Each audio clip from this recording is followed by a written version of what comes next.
Good morning guys. Banking awareness में capital market में ही जो आगे टॉपिक है वो है डेरिवेटिव्स। डेरिवेटिव्स क्या होते हैं, सिंपल लैंग्वेज में बताऊं तो कोई भी ऐसी चीज़ जिसकी वैल्यू दूसरी चीज़ से है, मतलब पहले हम डेफिनेशन देख लेते हैं फिर आपको एग्जांपल के साथ बताता हूँ। Anything that drive it value from one underlying assets is known as derivatives. जैसे पनीर है, अगर मिल्क के दाम बढ़ेंगे तो पनीर के दाम भी बढ़ेंगे। वैसे ही फ्लोर है, आटा, अगर गेहूं के दाम बढ़ेंगे तो आटे के दाम भी बढ़ेंगे। तो ये जो फ्लोर है, ये पनीर है, ये अपनी जो वैल्यू कहाँ से ले रहे हैं, वो पनीर हो गया, फ्लोर हो गया, इनकी खुद की वैल्यू नहीं है। मतलब अगर मिल्क की वैल्यू बढ़ रही है तो इनकी वैल्यू बढ़ेगी, अगर मिल्क की वैल्यू घट रही है तो पनीर की वैल्यू भी घटेगी। वैसे ही व्हीट की वैल्यू अगर बढ़ रही है, कम हो रही, तो वैसे ही जो इफेक्ट आएगा वो फ्लोर पे आएगा सेम। तो हम कह सकते हैं कि भाई जो अपनी कीमत कहीं और से निकाल रहा है उसको हम क्या बोलेंगे, डेरिवेटिव्स। अब पॉइंट ये आता है, ये जो डेरिवेटिव्स हैं ये किन बेसिस पे काम करते हैं। पहले हम एग्जांपल देखते हैं, एग्जांपल के बाद आपको खुद पता चल जाएगा जो मैं चीज़ आपको बताने जा रहा हूँ वो क्या है। सेलर है, कोई भी चीज़ है, उसके पास व्हीट है या फिर राइस है, वो अपने राइस को बेचना चाहता है, ठीक है। अब उसने कांटेक्ट कर लिया किसी बायर से, कोई भी जो एजेंट होते हैं उनसे, कि भाई कि 3 साल में या 2 साल में मैं आपको जो मेरा व्हीट है, जो राइस है, वो इतने रेट पे दूंगा। मतलब यहाँ पे टाइम को फिक्स किया जा रहा है, मान लो 2 साल लगा लो, ठीक है। और ये बोलता है जो व्हीट है या राइस है मैं उसको 300 रुपये पर केजी, या ये जो ज़्यादा ही हो गया, इतना नहीं होता है, रुपीज़ पर केजी आपको देता हूँ 3 साल के बाद। अब भैया बायर बोलता है ठीक है, इनका कॉन्ट्रैक्ट हो गया। अब कॉन्ट्रैक्ट हो गया तो मार्केट के हिसाब से 3 साल के बाद अगर इस जो राइस है या व्हीट है इसके रेट बढ़ जाते हैं, अगर रेट बढ़े तो भैया इस सेलर ने जो व्हीट का प्राइस रखा वो 300 रुपीज़ पर केजी रखा। अब यहाँ पे तो कॉन्ट्रैक्ट हो रखा है, लेकिन इसको तो नुकसान हो जाएगा क्योंकि मार्केट के रेट मार्केट में इस व्हीट के 3 साल के 2 साल के बाद रेट बढ़ चुके हैं, तो यहाँ पे इसको हो गया क्या, लॉस। अब यही सेम चीज़ अगर जो मार्केट के रेट हैं वो 2 साल के बाद व्हीट के या राइस के कम हो जाते हैं, 300 रुपये पर केजी से वो मान लो 200 रुपये पर केजी हो जाते हैं, तो जो बायर है उसको नुकसान हुआ क्योंकि वो तो महंगा खरीद रहा है इस सेलर से। मतलब यहाँ पे ये है कि दोनों केस में एक ना एक पर्सन को तो लॉस होगा ही होगा। अगर रेट बढ़ते हैं तो भैया इसको लॉस होगा सेलर को, अगर रेट कम होते हैं तो बायर को लॉस होगा। और जो ये ऐसे कॉन्ट्रैक्ट कर लिए जाते हैं जिसमें टाइम और प्राइस दोनों फिक्स कर लिए जाते हैं, तो इसी को बोलते हैं क्या, फॉरवर्ड कॉन्ट्रैक्ट। अब ये डेरिवेटिव्स तो मैंने आपको बता दिया भाई किस हिसाब से जो जिसके रेट किसी ऊपर डिपेंड होते हैं। अब ये डेरिवेटिव्स में काम कैसे करता है वही चीज़ मैंने आपको बताया कि फॉरवर्ड कॉन्ट्रैक्ट क्या होता है, कि भाई किसी तरह से कोई भी सेलर जो कमोडिटीज़ हैं उनके क्या है, कॉन्ट्रैक्ट में टाइम और प्राइस दोनों फिक्स कर लेते हैं इन फ्यूचर, तो उसमें क्या होता है, लॉस होता है। तो ये जो कॉन्ट्रैक्ट होते हैं ना ये बहुत कम की जाती है, होते नहीं है। मतलब ये है कि कोई भी कॉन्ट्रैक्ट नहीं होता है फॉरवर्ड कॉन्ट्रैक्ट के बेसिस पे। This contract is not done in market because one will get loss.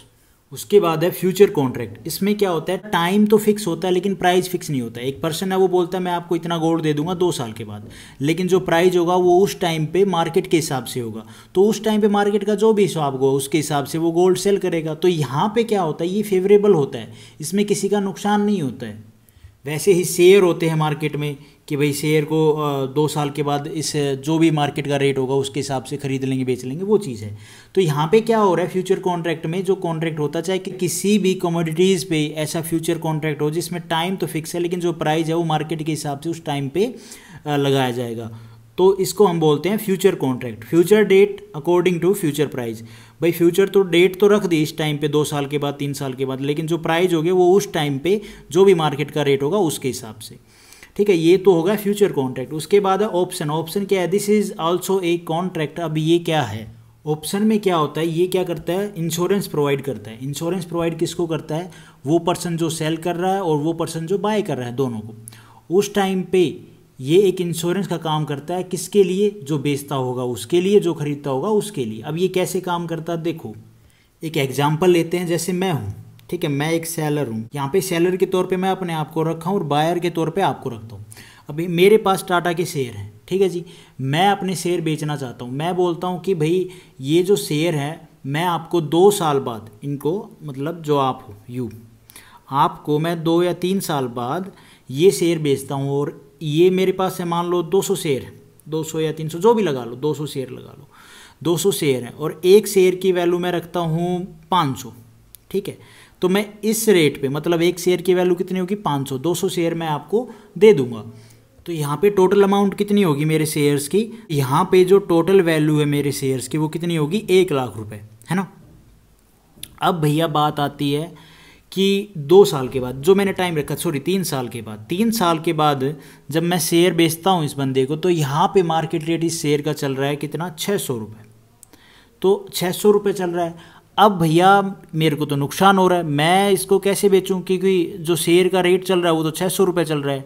अब मेरे को हर एक शेयर पे कितना नुकसान हो रहा है 100 रुपये का। टोटल कितने शेयर हैं 200 शेयर हैं, तो कितना हो गया 20,000 रुपये का। 20,000 रुपये का मेरे को क्या हो रहा है नुकसान हो रहा है ये बेचने पे। अब ये तो हो गया 3 साल के बाद जाने का, लेकिन सेलर अपने शेयर का पहले ही अनुमान लगा लेता है कि इन फ्यूचर ये जो शेयर हैं इस कंपनी के, ये इनकी वैल्यू बढ़ेगी या नहीं बढ़ेगी। ये क्या करता है इमेजिन कर लेता है कि भाई इनकी जो वैल्यू है शेयर की वो बढ़ेगी इन फ्यूचर। तो इस केस में ये क्या करता है इंश्योरेंस लेता है एक, ताकि उसको नुकसान ना हो। अब ये इंश्योरेंस कैसा है, और जो ये सेलर इंश्योरेंस लेगा इस इंश्योरेंस का नाम क्या होता है पुट ऑप्शन। Put option. अब इस पुट ऑप्शन में क्या होता है कि जो सेलर है वो अपना इंश्योरेंस ले रहा है, तो इंश्योरेंस ले रहा तो उसमें क्या उसको मिलेगा कि एजेंट मिलेगा। इसमें एजेंट से तय कर लिया है कि हम आज से इतने साल के बाद इतने शेयर इतने में बेचना चाहते हैं। अब खुद से वो बायर नहीं ढूंढेगा, जो सेलर है जो बेच रहा है अपने शेयर वो खुद से बायर नहीं ढूंढेगा, ये काम एजेंट का हो गया है कि वो उसको मार्केट के हिसाब से उतने टाइम के बाद पैसे दिलवाए उसके शेयर के, जो मार्केट रेट होंगे उसके हिसाब से वो जो एजेंट है उस सेलर को पैसे दिलवाए ताकि उसको नुकसान ना हो। अब इस काम के लिए एजेंट क्या है कुछ कमीशन लेगा, और कमीशन लेगा तो फिर कमीशन लेके वो क्या करेगा जो भी उस शेयर के मार्केट में रेट होंगे उसके हिसाब से उस सेलर को उसके शेयर बिकवा देगा। सिंपल सी बात आपको ये समझ में आएगी, मैंने सिंपल वे में बताया। उसमें ये होता है कि मान लो इसको नुकसान कितना हो रहा था 20,000 रुपये का। अब एजेंट से उसने पैसे, सेलर ने पैसे दिए 5,000 रुपये का कमीशन दे दिया कि आप मेरे जो शेयर है वो बिकवाओ 600 रुपये पर शेयर। अब एजेंट का काम है वो कैसे भी करके जो ये शेयर है वो 600 रुपये बिकवाएगा। उसमें क्या है जो सेलर को इतना नुकसान नहीं हुआ, मान लो 5,000 सिर्फ कमीशन के दिए, बाकी 15,000 तो बच गए ना उसको। अब उसको इतना नुकसान नहीं हुआ, तो ये एक तरह का इंश्योरेंस प्रोवाइड करता है सेलर को। देखो मैं एक बार फिर से थोड़ा सा मोटा मोटा अच्छे से बता देता हूँ। मान लो ये सेलर है, ठीक है, मैंने आपको बता दिया शेयर वो अपने बेचना चाहता है। अब उसने 2 साल का 3 साल का टाइम रख दिया बायर को कि मैं आपको भाई इतने शेयर इतने रुपए में दे दूंगा। लेकिन 2 साल के बाद क्या होता है उस शेयर के रेट बढ़ जाते हैं। तो ये चीज़ के लिए सेलर पहले क्या करता है इमेजिन कर लेता है कि मेरे जो शेयर है उसकी वैल्यू बढ़ेगी, तो वो एक इंश्योरेंस लेता है। इंश्योरेंस लेता है, ये इंश्योरेंस हो गया। अब इंश्योरेंस में क्या करता है भैया वो अपना एक एजेंट हायर करता है, एजेंट को कमीशन देगा। एजेंट को बोलेगा कि आप मेरे जो ये इतने टाइम बाद जो शेयर हैं वो बिकवाना इस रेट पे, तो जो भी मार्केट रेट होगा, मतलब इस रेट पे नहीं, जो भी मार्केट रेट होगा उसके रेट पे। उसने इमेजिन कर लिया कि भाई शेयर के जो रेट हैं वो तो बढ़ेंगे ही बढ़ेंगे। अब जो ये इंश्योरेंस है इसको हम बोलते हैं पुट ऑप्शन, जो ये प्रोसेस होता है, ठीक है जी। पुट ऑप्शन में क्या है जो इंश्योरेंस ले लिया सेलर ने। अब आ जाती है बात किसके ऊपर, एजेंट के ऊपर। एजेंट क्या करेगा मार्केट के हिसाब से उसके जो शेयर हैं उस टाइम पे 2 या 3 साल बाद उसके शेयर बिकवाएगा। उसके लिए एजेंट को क्या फ़ायदा हुआ, एजेंट लेगा कुछ कमीशन। उसने क्या लिया कमीशन।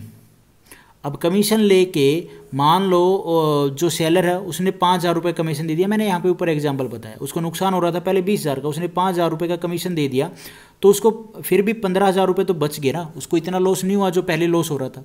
तो इसी को बोलते हैं, तो यही होता है हमारा ऑप्शन। उसके बाद है सेकंड केस भी, मैं सेकंड केस भी बताता हूँ। ये तो सेलर के केस में था, अभी बायर के केस में मैं आपको बताता हूँ। सेम जो मैंने पीछे बताया मैं और आप, यहाँ पे जब बायर इंश्योरेंस लेगा तो उसको बोलेंगे कॉल ऑप्शन।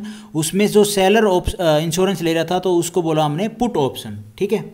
इसमें सिंपल है, मैं हूँ, ठीक है, मेरे पास अपने टाटा के शेयर पड़े हैं, मैं इनको बेचना चाहता हूँ 300 रुपये पर शेयर, ठीक है, 200 शेयर है। अब क्या होता है बायर के साथ मैंने कॉन्ट्रैक्ट किया, उसमें क्या है कि भाई बायर ने कॉन्ट्रैक्ट कर लिया, आप बायर हो, इसमें क्या कॉन्ट्रैक्ट कर लिया कि भाई 2 या 3 साल के बाद मैं इस रेट पे आपको ये शेयर दे दूंगा। अब जो शेयर की वैल्यू है वो हो गई कम, वो हो गई 250 रुपये पर शेयर। अब यहाँ पे जो बायर है वो क्यों लेगा 300 रुपये पर केजी, उसको तो नुकसान हो रहा है क्योंकि मार्केट में जो रेट है शेयर का वो तो कम हो गया है। तो इसको नुकसान एक शेयर पे कितना हुआ, एक शेयर पे 50 रुपये का नुकसान हुआ, टोटल शेयर कितने 200, तो कितना हो गया यहाँ पे हो गया 5 दूनी 10,000 रुपये का नुकसान हो गया, है ना। अब ये तो बायर को नुकसान हुआ, तो बायर क्या करेगा, इंश्योरेंस लेगा। इंश्योरेंस लेगा तो उसको हम बोलेंगे क्या है, कॉल ऑप्शन। अब यहाँ पे कॉल ऑप्शन के थ्रू ये एक एजेंट हायर करेगा, जो एजेंट इसको मार्केट से कहीं से भी जो ये शेयर है ये 250 में ही दिला देगा। अब ये बाउंड नहीं है बेचने के लिए, क्या है, ये बंदा बाउंड नहीं है अपने शेयर बेचने के लिए। यहाँ पे सेलर बोलेगा कि आपने तो कॉन्ट्रैक्ट किया था कि आप इसके हिसाब से लोगे, तो यहाँ पे क्या है कि जो बायर है वो बोलेगा मेरे पास इंश्योरेंस है जिसमें ये लिखा है कि वे जो मार्केट के हिसाब से होगा मैं वो जो शेयर है वो खरीदूंगा। इसमें ये है कि कोई जोर ज़बरदस्ती नहीं होगी इनके ऊपर क्योंकि इनके पास है इंश्योरेंस। तो ये जो इंश्योरेंस इसी को बोलेंगे कॉल ऑप्शन। अब ये सारे जो भी काम हो रहे हैं ना, मैंने आपको पहले बताया, ये सारे 1 साल से ज़्यादा टाइम के लिए जो भी कमोडिटीज़ का कॉन्ट्रैक्ट बेचे जा रहे हैं तो ये सारे कैपिटल मार्केट में ही आते हैं। उसके बाद है वारंट। वारंट एक लॉन्गर डेट ऑप्शन है। मैडम ने, हमारी सुष्मिता मैडम ने इतना ही बताया था जब मैं उनसे पढ़ रहा था, नोट्स बना रहा था अपने, तो सिर्फ इतना जान लो कि ये लॉन्गर डेट ऑप्शन होता है। उसके बाद है एस्क्रो अकाउंट। ये एस्क्रो अकाउंट क्या होता है, ये टेम्परेरी पास बाई अकाउंट। इसमें क्या होता है, मैं वो प्रोसेस आपको बता देता हूँ। इसमें क्या होता है, मान लो मैं हूँ, मेरे पास कोई शेयर पड़े हैं किसी कंपनी के, अब मैं देख रहा हूँ वो कंपनी इतना ग्रो नहीं कर रही है तो इन फ्यूचर मुझको नुकसान ही होने वाला है, तो मैं क्या करता हूँ, मैं ये शेयर बेचने निकाल देता हूँ। तो मैं क्या सोचता हूँ कि ये जो शेयर है इनको बेच देता हूँ। अब खरीदने वाला तो कोई मिल नहीं रहा है, तो यहाँ पे क्या होता है, एक टेम्परेरी पास बाय अकाउंट लाया गया जिसके तहत मैं क्या कर सकता हूँ, देखो मैं इनको सेल करना चाहता हूँ तो मैं क्या करूँगा, डीमेट अकाउंट के थ्रू इसको सेल कर सकता हूँ। और जब मैं ये सेल करूँगा ना, जब मैं ये शेयर अपने सेल करूँगा तो ये कहाँ पे होंगे टेम्परेरी, ये होंगे एस्क्रो अकाउंट में पड़ा होगा। और इसमें फिर क्या होता है, ये एस्क्रो अकाउंट में पड़े हैं टेम्परेरी, तो यहाँ पे क्या होता है कि जो मार्केट रेट चल रहा है शेयर का उसके हिसाब से सेटलमेंट होगी T+2 डेज में। T+2 डेज क्या होता है, मतलब टुमारो प्लस में 2 दिन में इनकी सेटलमेंट हो जाएगी। अब इसमें ये होता है कि मैंने तो अपने शेयर टेम्परेरी अकाउंट में डाल दिए हैं, जो टेम्परेरी एस्क्रो अकाउंट है इसमें डीमैट अकाउंट के थ्रू। अब ये शेयर वहाँ पे पड़े हैं, अब कोई इनको खरीदना चाहता है तो वो बायर यहाँ पे एस्क्रो अकाउंट के थ्रू बाय कर सकता है। और जो ये शेयर टेम्परेरी इस अकाउंट में पड़े थे ना, तो इसको बोलते हैं हम एस्क्रो अकाउंट। जो भी सेटलमेंट होती है वो T+2 डेज में हो जाती है, तो इसी को बोलते हैं एस्क्रो अकाउंट। एक आपको आइडिया हो गया कि टेम्परेरी जो शेयर हैं अगर नहीं बिक रहे हैं तो यहाँ पे डीमेट अकाउंट के थ्रू यहाँ पे डाल दी जाते हैं, किसी को बाय कर रहे हैं तो बाय कर सकता है।